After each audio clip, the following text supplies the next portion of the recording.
Blazing the Trail, made in 1912, tells a story of 1849. The year of the great trek west to California. The Coopers, on the left, are among the trailblazers. The old scout introduces them to his friend Blake in the center.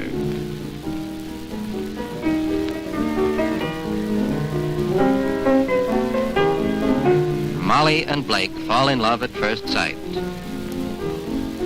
She introduces Ma and Brother Jack.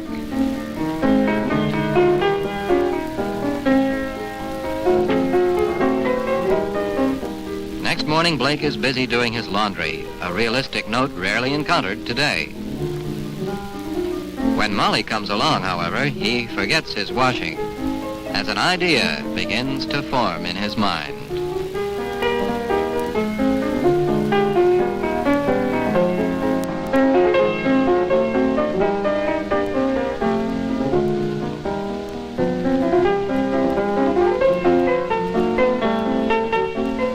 Although this picture shows how Westerns had developed in the 9 years since the Great Train Robbery, seen also in our series, subtitling in 1912 had still not developed into the fine art it was to become during the 20s.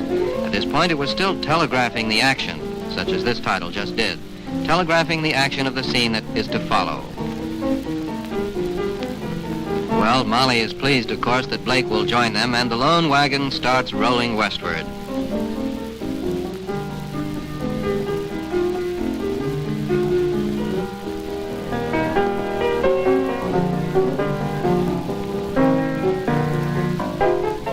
The water supply is low, and Blake volunteers to refill the canteens.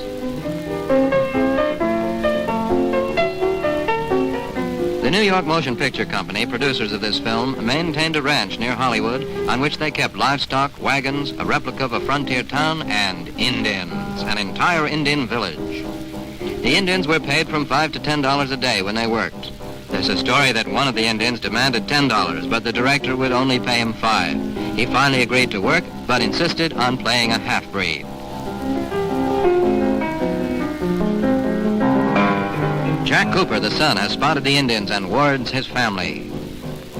The Indians pretend they have come for a peaceful parley and exchange signs of friendship.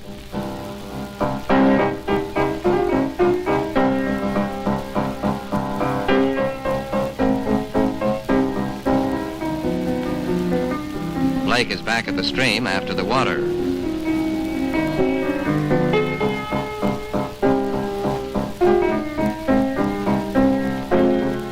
While old Cooper doles out chewing tobacco, Ma brings out food and a pot of coffee, which Molly passes around.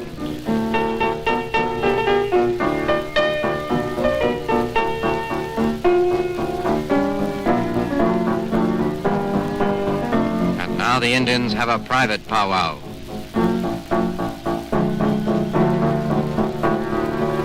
Still by the stream, Blake hears or sees something odd up where the wagon has stopped. Watch him. The Indians have treacherously murdered the family and are making off with Molly. Blake sees the smoke from the blazing wagon and rushes to the rescue. Young Jack Cooper has been wounded, but not killed. He staggers to his feet to warn the others. The main party of settlers moves off to follow the trail the Coopers have been marking for them.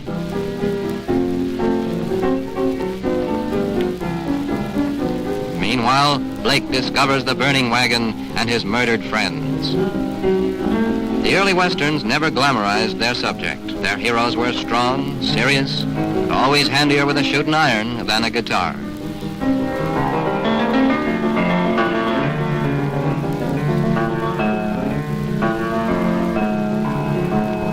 Failing to find Molly, Blake searches for tracks.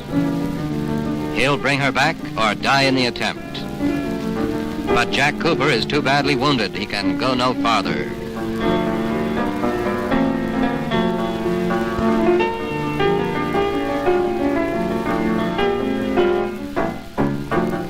The Indians drag Molly to their village. Occasionally, Indians would make young white girls their slaves. More often, however, they would hold them as hostages. The scouts for the wagon train find Jack on the prairie.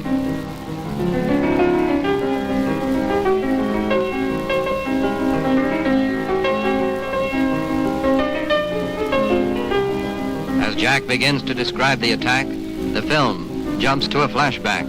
Today, a dissolve would be used instead. And we see how the massacre took place.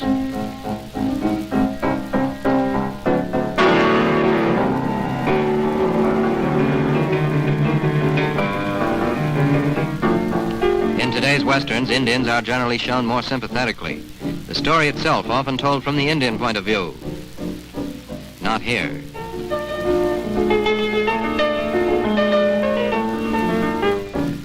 Meanwhile, Blake has made his way to the Indian village and enters boldly, disguised in a blanket and a headdress. As the men of the train ride to rescue Molly.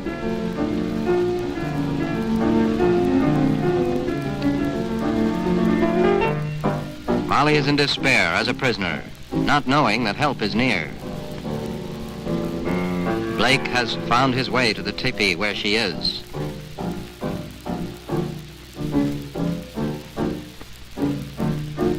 He slashes an entrance into the side of the tent.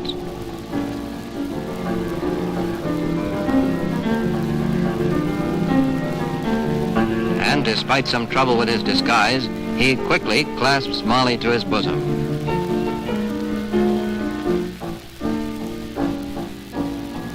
He also has a disguise for her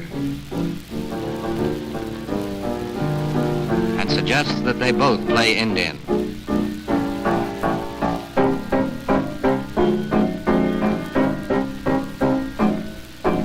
Few of the players in Western films at this time were known by name. Even the most popular Western star of the day, G.M. Anderson, was known to his fans simply as Bronco Billy. Well, even the best laid plans can get fouled up. Now watch as an Indian girl thinks she recognizes an old boyfriend.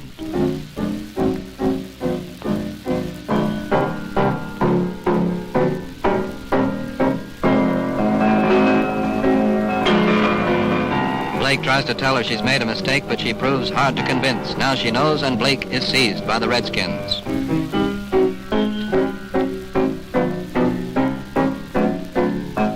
With the terrors of Indian warfare still fresh in the minds of the generation seeing their films, the producers of early westerns made no effort to soft-pedal savage torture. The men of the wagon train are preparing to attack the village, however. Will they be in time to save Blake?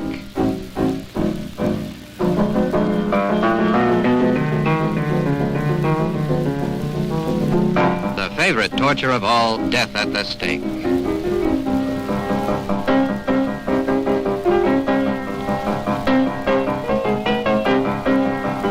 Now the settlers cut loose the Indian ponies.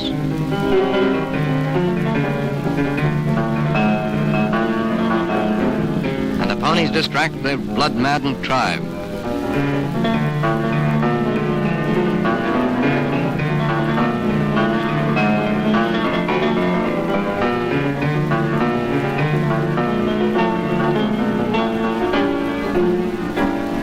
And so our hero is saved from his terrible fate.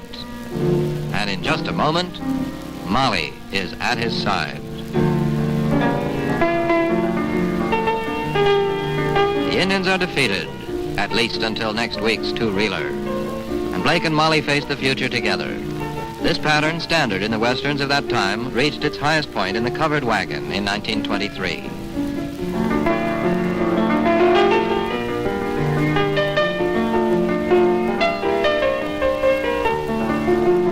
Missing from The Covered Wagon, however, and from most latter-day westerns, is the grim reminder of death that concludes this tale. Early westerns, particularly those starring William S. Hart and directed like this one by Thomas Ince, were far from romantic. They tried to show the West as it was, and found their themes in the recurrent efforts of their strong-willed heroes to bring civilization to the wilderness. Something quite different from the Gene Autrys and Roy Rogers of today.